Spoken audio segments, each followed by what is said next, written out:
할렐루야. 요한복음 14장 16절에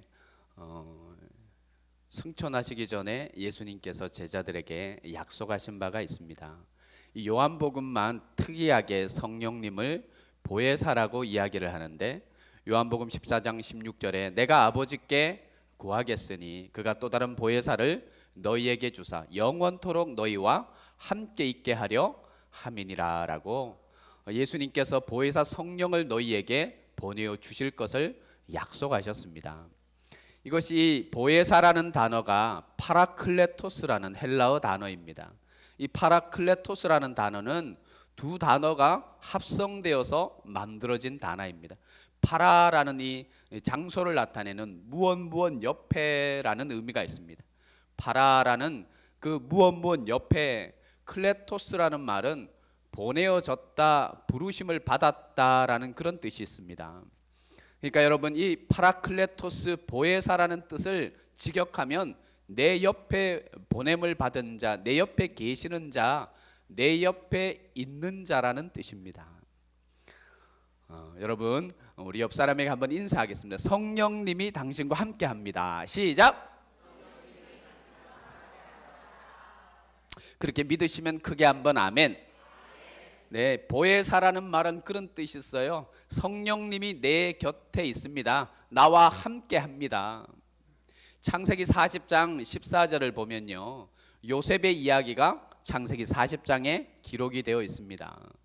그 창세기 40장 14절을 보면 요셉의 심정이 있어요. 그 애통하는 마음이 있습니다.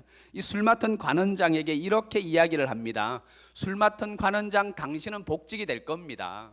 그리고 이 14절에 우리 스크린이, 제가 설교 원고를 거의 외웠는데 스크린에서 띄워주니까 자꾸 보게 됩니다. 자, 창세기 40장 14절을 요셉의 심정으로 한번 같이 읽어보겠습니다. 시작. 당신이 잘 되시거든 나를 생각하고 내게 은혜를 베풀어서 내 사정을 바로에게 아뢰어 이 집에서 나를 건져주소서. 여러분, 요셉의 심정이 여러분 읽혀지십니까? 당신이 잘 될 겁니다. 당신은 복직이 될 겁니다. 당신이 잘 되걸랑 잘 되는 자리에 서거든 나를 기억해 주셔서 내 억울함을 풀어주시고 이 집에서 나가게 해 주십시오. 여러분, 세상 인심이 어떻습니까? 세상 인심은 곧 될 것 같습니다. 곧 들어줄 것 같고 나가기만 하면 바로 끌어내 줄 것 같은데, 이 창세기 41장 1절이 뭐라고 이야기를 하냐면 2년 동안 이 술 맡은 관원장은 요셉을 잊었다고 이야기를 합니다. 술 맡은 관원장은 요셉을 나가는 즉시 기억하지 못했다라고 이야기를 합니다. 우리의 의지의 대상이 세상 속에 있지 않습니까? 세상 인심은 그렇습니다. 곧 될 것 같고 곧 도와줄 것 같고 뭔가 큰일을 해줄 것 같은 말은 그렇게 항상 이야기하고 약속은 그렇게 하지만 세상 음식은 그렇게 쉽게 말처럼 그렇게 해주는 것이 아닙니다. 말은 참 큰 약속을 하는데 실제로 그 내용은 별것이 없습니다. 그런데 여러분, 우리가 요셉 이야기를 볼 때에 요셉이 승승장구하고 잘 됩니다. 안 좋은 자리, 힘든 자리, 고난의 자리에 있지만 요셉이 잘 되는 이유가 있습니다. 그것이 요셉의 인생에서 계속해서 반복되어 따라지는 그 성경의 기록의 단어입니다. 특별히 창세기 39장에 그 이야기가 너무너무 많습니다.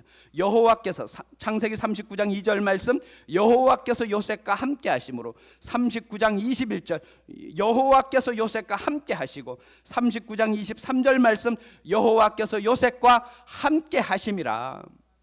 세상은 요셉이 얼마나 힘들고 어려웠으면 술 맡은 관원장에게 당신이 잘 되걸랑, 당신이 성공하면, 당신이 이 자리에서 나가게 되면 나를 제발 기억해 달라고, 나를 정말 좀 기억해서 나를 이곳에서 꺼내어 달라고 이야기하지만 세상의 도움 때문에 요셉이 잘 되는 것이 아닙니다.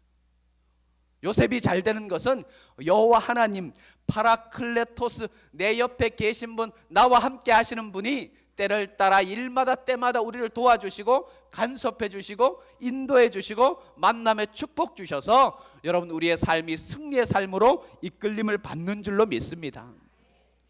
이 사도행전에 사도 바울이 사역을 할 때에도 기록이 있습니다. 사도행전 23장 11절 말씀에 그날 밤에 주께서 바울 곁에 서서 이르시되 라고 이야기를 합니다. 그날 밤이 어떤 밤인지 압니까? 사도 바울에게는 눈물의 밤입니다. 이제 사역이 다 끝나가고 그 사역이 마쳐지고 죽음 앞에 놓여있는 사도 바울, 가고 싶은 것이 많고 보고 싶은 것이 많고 만나고 싶은 사람들이 너무너무 많은데 그렇게 하지 못하는 매여있는 몸, 절망적인 상황에 있는 눈물겨운 잠들 수 없는 그런 밤을 보내고 있는 사도 바울에게 이렇게 이야기를 합니다. 그날 밤, 그 슬픔의 밤에, 그 수고의 밤에, 그 고난의 밤에, 무엇이 그리운 대상이 너무너무 그리운 그 밤에 그날 밤 주께서 바울 곁에 서서 이르시되 두려워 말라. 할렐루야. 너가 힘을 내었으면 좋겠다. 두려워하지 말라. 슬퍼하지 말라. 고난 가운데 있지만 절망하지 말라라고 그의 곁에 서서 그에게 힘을 주시는 분이 여호와 하나님인 줄 믿으시기를 바랍니다. 디모데후서 4장 17절에 이 사도 바울의 절망의 상황이 또 기록되어 있습니다. 16절에서 이 디모데후서 4장 16절에서 이렇게 기록합니다. 나와 함께 한 자가 하나도 없고 다 나를 버렸으나. 여러분 인간관계에서 상처를 받아본 적이 있습니까? 상처보다 더 큰 인간관계 가운데 배신을 당해본 적이 있습니까? 그렇게 믿고 그렇게 의지하고 그렇게 잘해 주었는데 그 사람이 결국에는 배신하는 그런 모습을 본 적이 있습니까? 선배 목사님들이 그런 이야기를 해요. 목회를 하다 보면 목회는 내일 일을 정말 모른다라고 이야기를 해요. 그리고 선배 목사님들이 주로 이야기하는 것이 목회를 하면 사람들에게 꼭 한 5번 이상은 배신을 당한대요. 이게 제가 걱정입니다.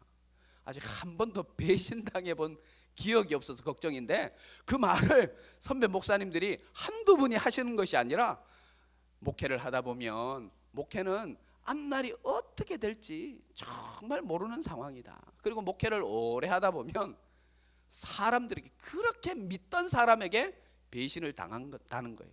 그때 비로소 예수님의 마음을 알 수가 있을 정도로 배신을 당한대요. 제가 그런 이야기를 들으면 기도하죠. 주님, 저는 졸업하게 하옵소서, 통과하게 하옵소서, 이런 이야기를 하는데 여러분 배신을 당해본 경험이 있습니까? 그렇게 믿고 의지하던 사람이 자기를 버리고 나를 배신하고 떠나가는 그 모습이 여러분 속에 있습니까? 사도 바울이 그 모습이 있었습니다. 나와 함께한 자는 하나도 없고 다 나를 버리고 떠나갔다라고 이야기를 합니다. 그런데 디모데후서 4장 17절 그 다음 말에 사도 바울이 신앙 고백이 이렇습니다. 우리 같이 한번 읽어볼까요? 자, 스크린에 있습니다. 같이 읽겠습니다. 시작. 주께서 내 곁에 서서 나에게 힘을 주심은 나로 말미암아 선포된 말씀이 온전히 전파되어 모든 이방인이 듣게 하려 하심이니 내가 사자의 입에서 건짐을 받았느니라. 모든 사람들이 나를 떠나가고 나를 배신하고 나에게서 등 돌리는 그 상황에 주께서 내 곁에 계심으로. 할렐루야. 아니 이 말씀이 감동이 안 되면 우리의 감성이 이상해진 겁니다. 모든 사람들이 등을 돌렸는데 그 다음 단어가 뭐예요?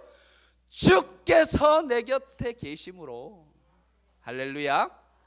세상은 의지의 대상이 아닙니다. 여러분이 슬픔이 있고 눈물의 밤을 보내고 어려움이 찾아오고 근심 걱정 속에 염려 속에 불안하다 해도 여러분 그때 이 단어를 놓치지 마십시오. 주께서 내 곁에 계셔서 내게 새 힘을 주시고 나를 도와주시고 나와 함께 해주신다라는 사실을 여러분 기억하시기를 바랍니다. 이 파라클레토스라는 이 헬라어 단어 클레토스에서요 컴포더라는 영어 단어가 나왔습니다. 위로자, 카운셀러, 헬퍼라는 이 영어 단어의 세 가지 단어가 이 파라클레토스라는 단어에서 유추가 되었습니다. 파생이 되었습니다. 여러분 컴포더 성령은 위로자입니다. 카운셀러 상담자요, 그분은 우리의 치료자이십니다. 헬퍼 그는 우리 옆에서 우리를 돕는 자이십니다. 교회 안에 또 공동체 가운데 신앙의 여정 가운데 우리가 성령의 힘을 의지하지 않고 있다, 성령님을 우리가 느끼지 못한다, 성령님과 나와는 동떨어져 있는 것 같다라면 우리의 신앙의 여정이 얼마나 힘든 줄 모릅니다. 목회도 마찬가지입니다. 목회도 자기 힘으로 하려고 하고, 관계성으로 하려고 하고, 노력으로 하려고 하고, 자기가 애쓰고 수고하고 노력해서 목회를 하려고 하면 어렵습니다. 성령님께서 순풍을 불어주시면 여러분 신앙의 여정이 즐겁고 행복할 줄 믿습니다. 여러분은 여러분 주위에, 여러분 곁에 서서 새 힘을 주시고, 오늘 이 말씀처럼 파라클레토스라, 내 옆에서 나를 위로하시고 나를 상담해 주시고 나를 치유해 주시고 나를 위로해 주시고 나를 도와주시는 성령님을 여러분 느끼십니까? 그분이 우리 속에 있지 아니하면 룻기 1장의 모습과 같습니다. 룻기 1장이 어떻게 시작합니까? 룻기 1장 1장은 베들레헴이라는 지명이 나옵니다. 그 베들레헴이라는 지명에 룻과 룻의 그 남편인 엘리멜렉이, 죄송합니다, 이 이름이 생각이 안 나서 등장을 합니다. 이 베들레헴이라는 뜻은요, 떡집이라는 뜻입니다. 베들레헴 이 뜻이 떡집입니다.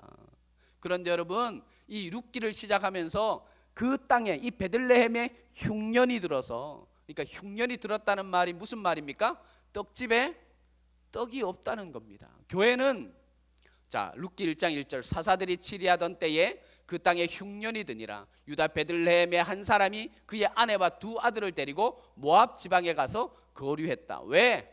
떡집에 떡이 없는 거예요. 그래서 사람들이, 떡집에 떡이 없으면, 베들레헴에 떡이 없으면 사람들이 떠나게 되어 있습니다. 교회도 마찬가지입니다. 교회도 하나님의 성령의 능력이 거주하지 아니하고 성령의 내조되는 은사와 그 말씀이 이 떡집이 되는 하나님의 교회에 있지 아니면, 영의 양식이 제공되지 아니하면 사람들이 떠나가게 되어 있습니다. 요한복음 5장에 보면 베데스다 연못이 나옵니다. 이 베데스다 연못이 베들레헴, 룻기 1장에 기록된 이 베들레헴과 같은 의미가 있습니다. 베데스다 할 때 이 베자는 어떤 뜻이냐 하면 집이라는 뜻이에요. 베들레헴, 베데스다, 이게 같은 의미입니다. 그러니까 베자가 집이라는 뜻이에요. 그리고 데스다라는 이 헤세드라는 뜻이에요. 그러니까 이 베데스다라는 말은 벳이라는 집과 헤세드라는 은혜라는 말씀이 합쳐져서 베데스다 연못이 되는 거예요. 요한복음 5장에 보면 거기 베데스다 연못가에 수많은 환자들이 모여 있습니다. 그 수많은 환자들이 모여 있는 이유가 무엇입니까? 수많은 환자들이 가끔씩, 그 성경의 기록을 보면 가끔씩 천사들이 와서 물을 막, 이 베데스다 연못 물을 휘저을 때에 제일 먼저 뛰어가는 환자는 무슨 병이든지 나았더라라고 기록이 되어 있는 것이 아니라 나았다는 소문이 있었던 거예요. 나은 것이 아니라 천사가 내려와서 이 베데스다 연못 물을 휘저을 때 거기에 제일 먼저 달려 들어가서 풍덩하고 빠지는 환자는 무슨 병이든지 나음을 입는 거예요. 그런데 은혜가 없는 거예요. 그 자리는 경쟁만 있는 거예요. 천사가 언제 내려와서 이 베데스다 연못 물을 막 휘저을 때를 기다리는 거예요. 스탠바이 하는 거예요. 물이 휘저어질 때에 누구나 뭐 이렇게 같이 함께 고침을 받는 것이 아니라 뛰어 들어가서 경쟁을 해서 이길 때에 고침을 받는 거예요. 거기서 예수님이 누구를 만납니까? 한 안준뱅이를 만납니다. 안준뱅이는 그 경쟁에서 이미 미달된 사람이에요. 뛰어 들어가지 못하는 사람이에요. 순번이 빠르지 않은 사람이에요. 베데스라는 것은 은혜의 집이라는 뜻이에요. 그 은혜의 집에 은혜가 없는 거예요. 그런데 이 안준뱅이가 예수님을 만날 때에 놀라운 능력의 하나님의 권능이 그에게 임한 줄로 믿습니다. 우리는 성령의 충만함을 받아야 됩니다. 왜냐하면 베드로의 그 삶을 한번 보십시오. 베드로가 성령 충만을 받기 전에 그의 모습이 어땠습니까? 그는 예수님을 부인했습니다. 말에 실수가 많았습니다. 그는 무식했습니다. 그는 그 구약 성경의 율법에 대해서는 율법에 대한 지식이 그렇게 많지 않았습니다. 귀신도 못 쫓아냈습니다. 병든 자도 고쳐내지 못했습니다. 말의 실수가 너무너무 많았던 사람, 철학적인 논리나 학식이나 율법에 대한 지식이 없었던 사람이 베드로입니다. 그런데 베드로가 오늘 이 사도행전 2장에서 그에게 성령의 충만함이 있고 난 뒤에 그의 역사는 어떤 것입니까? 그 전에 보지 못했던 귀신을 쉽게 쫓아내었습니다. 병든 자를 고쳤습니다. 성전 미문에 앉은 뱅이 나는 금과 은은 내게 없다. 내게 있는 것 예수의 이름으로 일어나 걸으라. 죽은 자를 살렸습니다. 죽은 자를 살리는 권능 가운데 임했습니다. 그는 끝까지 예수님을 부인하지 않았습니다. 그는 말주변이 없었어요. 이 베드로는 말 실수가 많았습니다. 근데 그가 성령 충만함을 받았을 때에 한 번 설교에 3,000명, 5,000명이 주께로 돌아오는 역사 가운데 임했습니다. 우리가 이 베드로의 삶을 봐도 우리는 성령의 충만함을 받아야 될 줄로 믿습니다. 자, 우리 옆 사람에게 다시 한번 축복하겠습니다. 성령 충만하십시오. 자, 다시 앞뒤로 좌우에 다시 한번 하겠습니다. 성령 충만하십시오. 하디 선교사님이 우리나라에 온 이 평양에서 사역하던 하디 선교사님이 처음에 이 평양 땅에 들어와서 이제 선교 사역을 하면서 1차 보고서, 2차 보고서, 3차 보고서를 영국에 자기가 파송받은 영국의 그 선교 본부에다가 이 조선이란 땅이 어떤 것인지에 대해서 선교 보고를 합니다. 그 선교 보고에 이런 일이 있습니다. 교회를 다니는 사람들의 70% 이상이 술을 마십니다. 술을 마시는데 어떻게 마시냐면 우리말로 하면 고주망태가 되게 마십니다. 교회의 지도자 그룹이 새벽기도 마치고 집으로 가는 것이 아니라 새벽기도 마치고 첩집에 가서, 그 기록이 그렇게 되어 있습니다. 새벽기도 마치고 자기 집으로 가는 것이 아니라 새벽기도 마치고 첫 번째 첩의 집에 들렸다가 갑니다. 그리고 저녁에 기도회, 그때도 수요 기도회가 있었겠죠. 저녁 예배를 마치고는 두 번째 첩집에 들렸다가 간다라는 하디 선교사의 보고가 있습니다. 교회에 재정 사고가 많이 납니다. 재정 때문에 싸움이 일어납니다. 그리고 원산의 어떤 교회는요, 그 하디 선교사의 보고를 보면 교회가 부흥되지 않아서 구판을 벌였다는 거예요. 이게 성경의 신학의 무지 때문에 그런 것 아닙니까?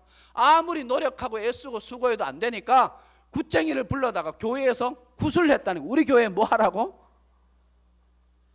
여러분은 웃는데 이게 심각한 겁니다. 그런 보고를 하디 선교사가 한국에 와서 평양에서 1차 선교보고, 2차 선교보고, 3차 선교보고를 보내. 교회의 지도자 그룹이 교회에서 기도회를 마치고 노름을 합니다. 거기서 노름을 하는 그 광경들, 그런 이야기를 합니다. 우리가 잘 아는 1907년 평양 대부흥운동이 일어납니다. 거기에서 이 평양의 교계 지도자들과 많은 성도들이 성령의 권능, 그 충만함을 입습니다. 그리고 어떤 일이 일어났습니까? 이 하디 선교사의 보고가 이렇습니다. 완전히 없어졌다는 겁니다. 한번 따라해 볼까요? 완전히 없어졌다. 사람의 능력으로 되는 것이 아닙니다. 그런 모습이요, 어디 박 집사님은 아직 있고 김 집사님은 없어졌고, 이게 아니라 하디 선교사의 보고는 완전히 없어졌대요. 술 문화가 없어지고 담배, 교회에 와서, 심지어는 그 기록을 보면요, 교회에 와서 옛날에는 작은 담배가 아니잖아요. 긴 담배로 아이고 답답해라. 교회에서 정말 그랬다는 거예요. 그렇다고 선비이고 양반이 와서 그렇게 담배 피는 것을 예배 시간에 어떻게 제어를 못하고 그 광경이 펼쳐졌는데, 1907년 평양에서 성령의 부흥운동, 성령이 주도하는 그 부흥운동이 일어나고부터 하디 선교사의 보고입니다. 완전히 사라졌대. 모든 것이 변했다라고 놀라운 선교 보고를 하게 됩니다. 여러분, 오늘 본문은 성령께서 임하실 때에 성령의 두 가지 그 기적의 상황들이 있습니다. 우리에게 성령이 임하면 우리가 어떻게 변화되는지가 이 성경에 어떤 기적이, 어떤 모습이 우리에게 일어나는지, 이 성령의 능력이 우리에게 임하면, 성령 충만함이 우리에게 이어질 때 우리에게 기본적으로 두 가지 사실이 이루어집니다. 그 첫 번째가 뭐냐면, 오늘 말씀을 보십시오. 오늘 본문 말씀을 한번 보겠습니다. 2절로 3절에 있는 말씀을 같이 읽겠습니다. 본문 사도행전 2장 2절로 3절에 있는 말씀입니다. 같이 읽겠습니다. 시작. 호련히 하늘로부터 급하고 강한 바람 같은 소리가 있어 그들이 앉은 온 집에 가득하며 마치 불의 혀처럼 갈라지는 것들이 그들에게 보여 각 사람 위에 하나씩 임하여 있더니라고 기록을 하고 있습니다. 여러분, 우리 이 신앙생활의 스탠다드 기본 표준이 되는 것은 뭐냐면 하나님의 말씀인 줄 믿으시기 바랍니다. 여러분 보세요. 오늘 이 성령의 역사가 초대교회, 교회의 태동의 역사가 이루어진 이 성령의 역사를 기록하고 있는 사도행전 2장 2절 말씀을 우리 주목해 보십시오. 제가 오늘 본문에서 주목하는 말은 하늘로부터 급하고 강한 바람 같은 소리가 있다라는 거예요. 어디서부터요? 마이크로부터 오는 것이 아닙니다. 저 방송실에서부터 하고 오는 이 바람 소리가 아니라 어디서부터? 하늘로부터, 인위적인 게 아닙니다. 여러분, 바람은 어떻게 붑니까? 바람은 요한복음 3장 8절에 이렇게 기록하고 있습니다. 예수님께서 바람이 임의대로 분다 그랬습니다. 바람은 통제되는 것이 아닙니다. 우리가 여기서 생각해 봐야 될 것이 있습니다. 우리가 성령의 능력을 우리가 구할 때에 우리가 실수하는 부분들이 있어요. 성령이여 더 충만하게 임하시옵소서. 성령은 우리에 의해서 움직여지는 것이 아니에요.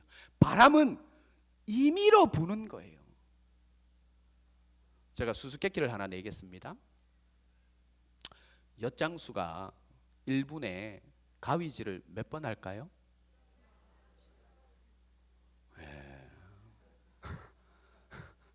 이게 고전적인 수수께끼인데 어떻게 젊은 세대가 이렇게 잘 압니까?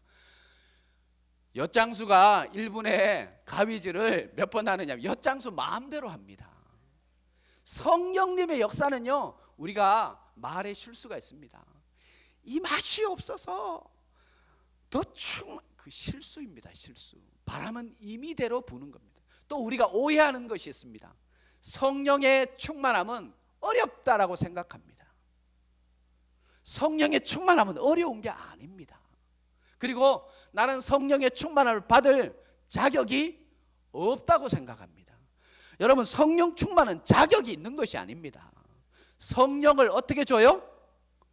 자, 따라합시다. 성령을 선물로 받으리라. 믿으시면 아멘. 여러분, 선물은 어떻게 받는 거예요? 자격이 있어야 받는 거예요? 자격이 있어야. 선물을 받을 때 너 토익 시험 980점 이상, 몇 점 이상, 성적 얼마, 너 얼굴은 얼마, 키는 얼마에 커야 되고, 얼굴은 얼마나 잘생겨야 되고, 몸무게는 어떻게 되고, 너 집안, 그런, 여러분, 선물은 그런 것이 아닙니다. 선물은 누구 마음대로예요? 여기서 또 엿장수 마음대로 그러면 안 되고, 선물은 주는 사람 마음대로예요. 성령을 누가 주는 거예요? 우리가 오해하는 것이 있어요. 성령 충만 받기 어렵다고 생각해요. 또 하나, 성령 충만 받을 자격이 없다고 생각해요. 마지막 하나가 뭔 줄 알아요? 나는 성령 충만하지 않다고 생각해요. 나는 성령과 전혀 상관이 없다고 생각해요. 아닙니다. 여러분, 그것이 오해입니다.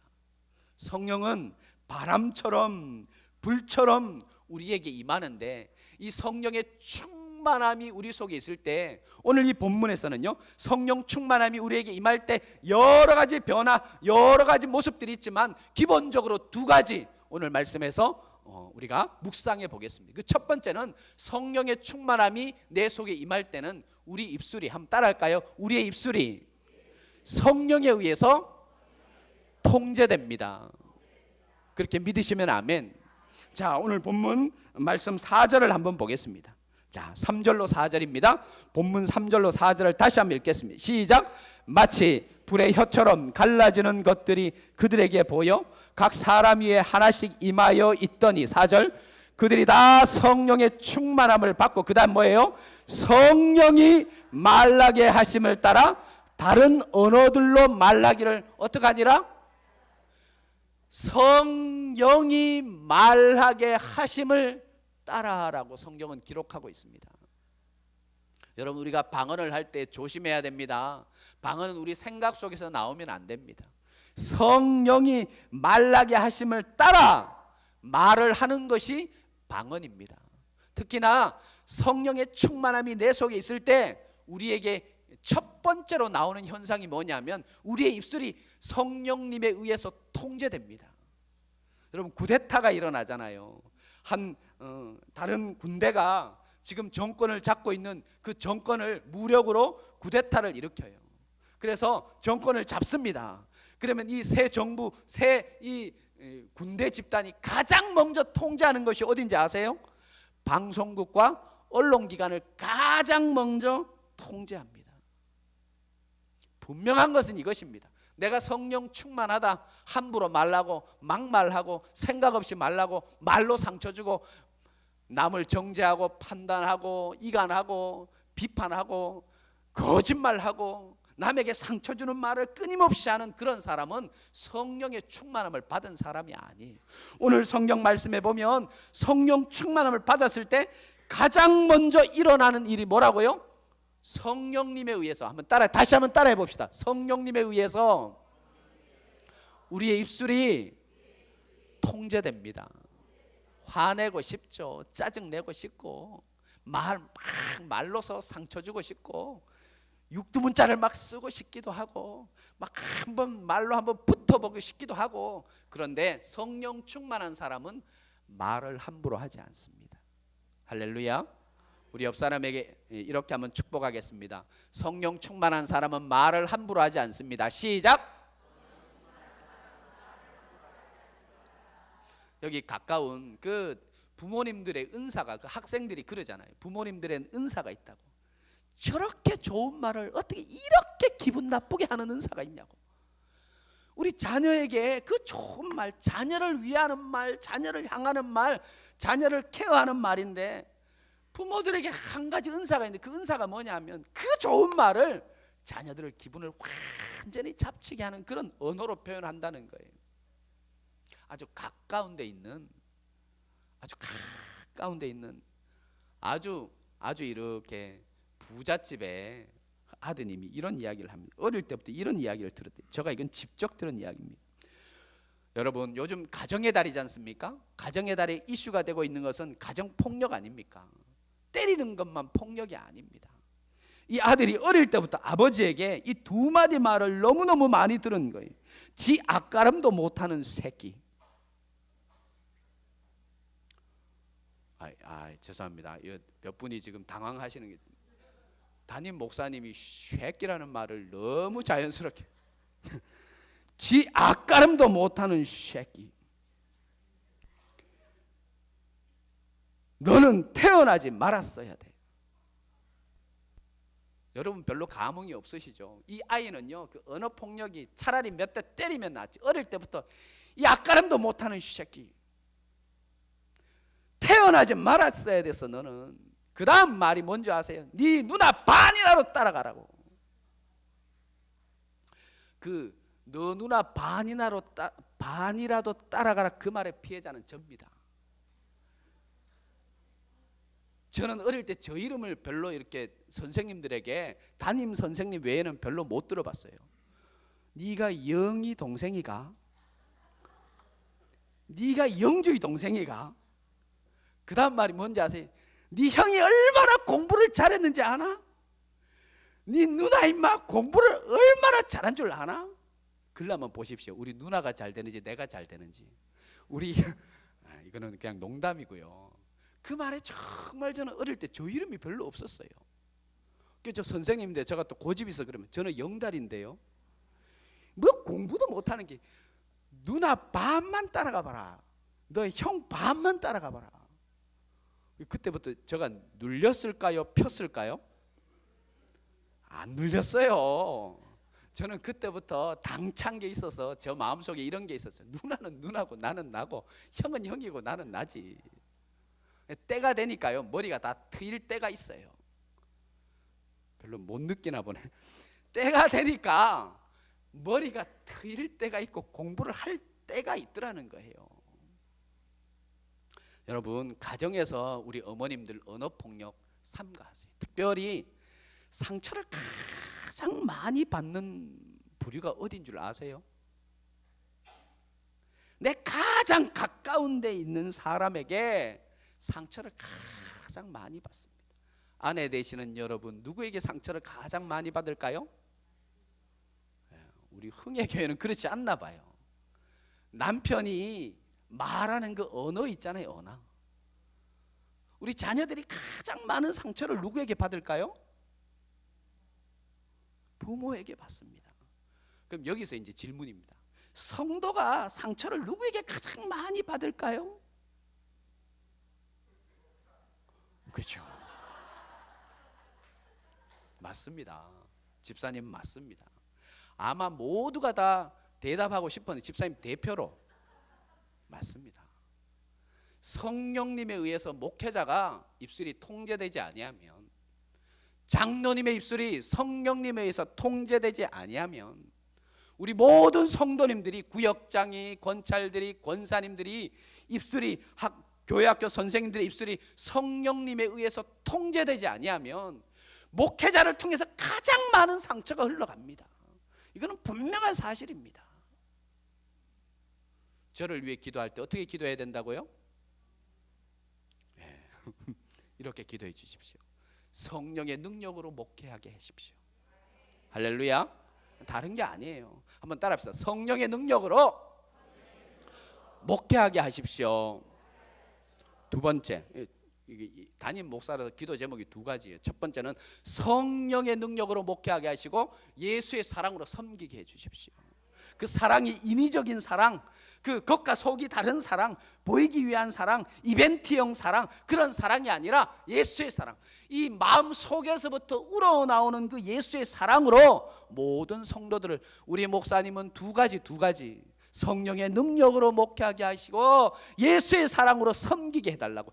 그렇게 성령의 능력이 충만하지 않으면 흘러나가는 말이 다 상처가 되는 거예요. 여러분, 지난번에 한 3주 전에 4주 전에 우리 교회에 있었던 4월 20일부터 19일부터 20일 21일까지 있었던 그 부흥사경회, 여러분 어떠했어요? 자, 넘어가겠습니다. 네. 아니, 그 부흥사경회 너무 은혜롭고 좋았잖아요. 근데 그 부흥사경회를 통해 상처받은 분이 있어요. 보세요. 성령의 능력에 의해서 내 입술이 통제되지 아니하면 상처가 와요. 또 하나 있어요. 또 하나 이건 중요한 겁니다. 내가 성령의 능력에 잡혀있지 아니하면요 상처가 와요. 저 아들이 얼마 전에 좀 오래됐습니다. 그런 이야기를 하더라고요. 학교에서 상처받았대요. 그 조그만 것이 교회에서 상처받았다는 소리를 얼마나 들었으면 그냥 학교에서 안 좋은 일이 있었다 이게 아니고 학교에서 상처받았대요. 그래서 내가 다시 아들에게 그랬습니다. 너 다시 학교 가. 왜? 그러니까, 너 상처 주고 와. 왜 받고 오냐고. 상처를 준다고 그걸 왜 받고 오냐고. 그거 받지 않으면 될 거 아니야. 너 돈 아빠가 줄 때 받고 싶으면 받고 안 받고 싶으면 안 받는 거 아니야. 그렇지? 상처도 마찬가지예요, 여러분. 남들이 아무리 준다 그래서 안 받으면 돼요. 할렐루야.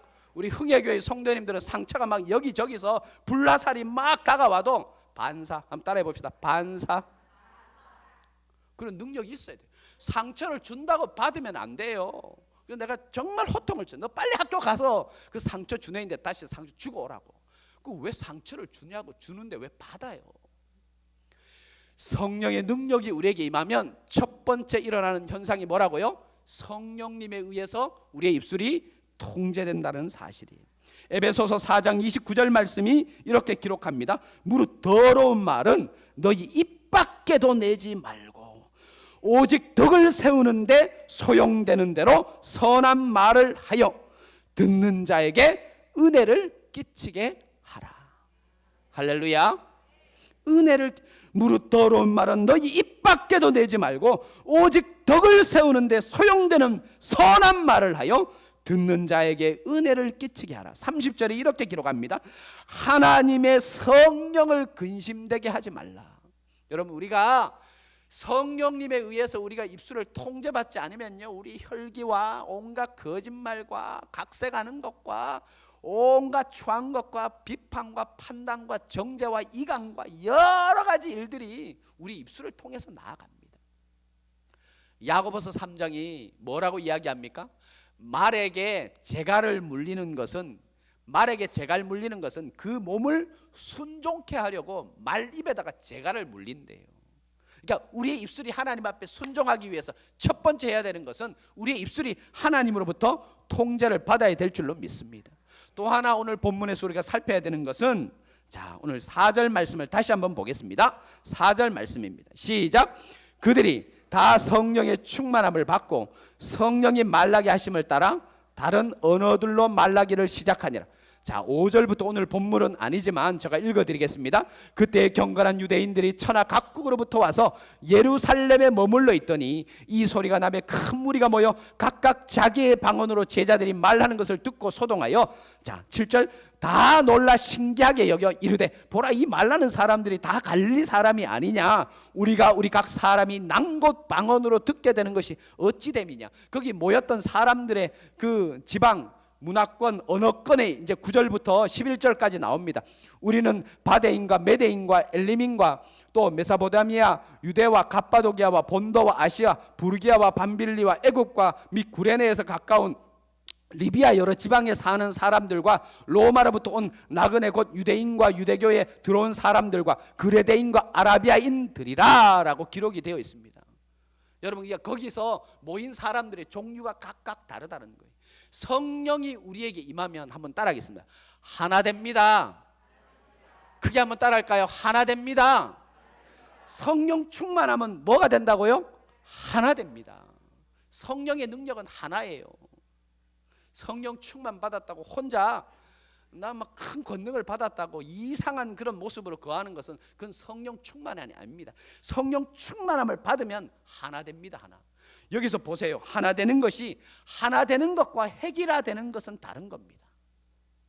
여러 수많은 문화권과 각 그 언어권에서 와서 다른 말로 그 난곳 방언으로, 난곳 언어로 막 이야기를 합니다. 그런데 그 난곳 방언으로 이야기하는 모든 언어가 그 내용이 무엇을 이야기한다고요? 11절에 다 우리의 각 언어로 하나님의 무슨 일? 큰 일을 말한대요. 창세기 11장 1절이 뭐라고 이야기하는 줄 아세요? 바벨탑 사건이 창세기 11장에 기록이 되어 있습니다. 그 1절 말씀이 뭐라고 기록되었냐면, 자, 창세기 11장 1절 같이 읽겠습니다. 시작. 온 땅의 언어가 하나요, 말이, 이게 하나 되는 거 아니에요? 온 땅의 언어가 하나고 말이 하나 되는 것이 이게 하나 되는 것 아니었냐고요. 근데 창세기 11장 1절에서 언어가 하나고 말이 하나지만 이건 하나 되는 것이 아니에요. 그들은 하나님 앞에 반역했어요. 하나 되는 언어, 같은 언어가 아니라 같은 언어와 하나 되는 그 언어로 하나님에 대해서 반역했어요. 그것은 하나 되는 것이 아니에요.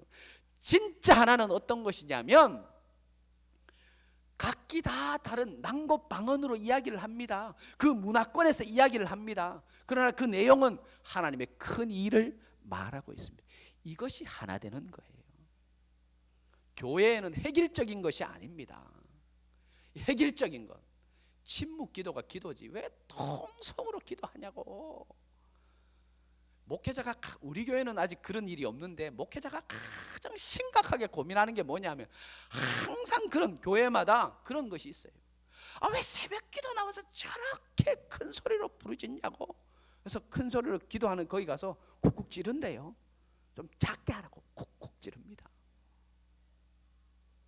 그러면 이 크게 기도하는 사람이 또 그래요. 저는 크게 기도하고 싶어서. 그러면 그분이 그런데 처음에는 나도 그랬어. 처음에는 나도 그랬어. 시간이 지나봐 안 그래. 또 상처받고 와서는 기도 못하겠다고. 그래서 교회에서 어떤 일을 해줬냐면 기도실을 지어줬어요. 그 통성으로 기도할 분은 새벽 기도 마치고 기도실에 가서 통성으로 기도하라고. 정말 그분들이 그 개인 기도실로 가더라고요. 거기서 또 작게 기도하네. 거기서는 또 주여 하고 이렇게 기도 안 하고 또 작게 기도해. 작게 주여. 이제 교역자들이 이렇게 순회를 해보면요, 그 개인 기도실에 가서는 또 작게 기도해요. 교회는 획일적인 게 하나 되는 것이 아닙니다. 여러분, 부르짖어 기도하는 게 맞아요, 틀려요? 틀려요, 맞아요? 왜 헷갈려요? 부르짖어 막 기도하는 게 틀려요, 맞아요? 묵상으로 기도하는 게 틀려요, 맞아요? 맞아요, 틀려요? 틀려요, 맞아요? 맞아요. 획일적인 거 막 부르짖어 기도해야 그것이 최고인 양, 침묵으로 기도해야 그게 깊이 있는 신앙인 양 아닙니다. 기도를 오래 하는 게 맞아요, 짧게 하는 게 맞아요? 둘 다 맞아요. 따라해 봅시다. 둘 다 맞습니다. 그것은 틀린 게 아니고 다른 거예요. 맞습니다. 그러나 델수님, 저 개인적으로 이렇게 저녁으로 기도를 막 이 본당에 와서 해보면요, 5분 기도할 때는 하나님의 깊은 심정이 안 읽혀져요.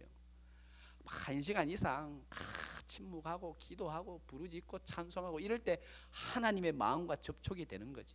이것이 막 짧게 기도하는 것도 맞아요, 길게 기도하는 것도 맞아요. 근데 이거는 잘못된 거예요. 어떤 교회에서 이제 기도원으로 장로님, 목사님, 권사님들 그룹이 기도원으로 그 심야 철야 기도회를 갔어요. 권사님 막 뜨겁게 막 기도하는데 제일 먼저 한 30분 지나니까 목사님이 숙소로 가시더래. 막 기도하다 이렇게 본 거죠. 목사님이 가니까 한 5분 지나니까 장로님들이 일제히 다 가시더래. 주여, 이걸 본 거예요. 그리고 또 조금 지나니까 권사님들이 가시더래. 그래서 이 권사님 막 기도했대요. 하나님 보세요, 산에 와서 기도하러 와갖고는 다 숙소 가서 자고 나 혼자만 남았어요. 아이고, 일을 어떻게 해요? 기도도 오래 안 하고. 그때 하나님이 그에게 권사님이 음성을 줬대요. 니도 쓸데없는 소리 하려거든 들어가 잠이나 자. 할렐루야. 성령의 역사, 오늘 성령 강림주일에 흥해교회에 두 가지를 하나님께서 말씀하셔요. 그 첫 번째는 뭐라고요? 성령이 충만하면 함부로 말하지 않습니다. 말을 함부로 하지 않습니다. 두 번째, 성령이 충만하면 하나 됩니다. 그것이 획일적인 하나가 아니에요. 공산주의적인 하나가 아니에요. 모습은 다 달라요. 모습은 제각기 다 다르고 은사도 다르고 성격도 다르고 기질도 달라요. 그러나 그 하나는 뭐냐면 하나님의 영광을 위한 하나예요. 그 첫 번째, 우리의 입술이 하나님으로부터 통제된다라는 것은 그것은 개인적인 성령의 역사예요. 그런데 하나가 된다는 것은 공동체에 임하는 변화인 줄 믿습니다. 이게 기본이에요. 이게 성령이 우리에게 임했을 때 기본적인 사건이에요. 우리 흥해교회가, 우리 개인이 성령이 충만해서 우리 입술이 하나님으로 통제되는 역사가 있길 바랍니다.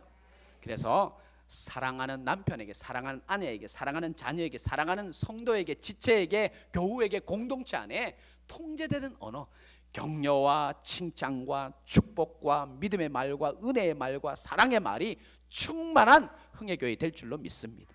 또 하나예요, 하나. 모습은 제각기 달라도 우리는 다 하나예요. 그래서 하나님의 영광을 위해 힘쓰고 애쓰는 흥해교회 모든 성도님들 되시기를 바랍니다. 아버지 하나님, 감사합니다. 오늘 주신 말씀대로 저희가 주님 앞에 거하게 하시고 주님의 은혜의 능력이 우리를 감싸게 하여 주옵소서. 우리의 입술이 주님 앞에 잡힌 바 되게 하시고 우리 흥해교회 공동체가 한마음 한뜻이 되어서 주의 큰 역사를 위해 힘쓰고 애쓰고 도모하는, 전진하는 하나님 믿음의 군병의 공동체가 되게 하여 주옵소서. 예수님의 이름으로 기도하옵나이다. 아멘.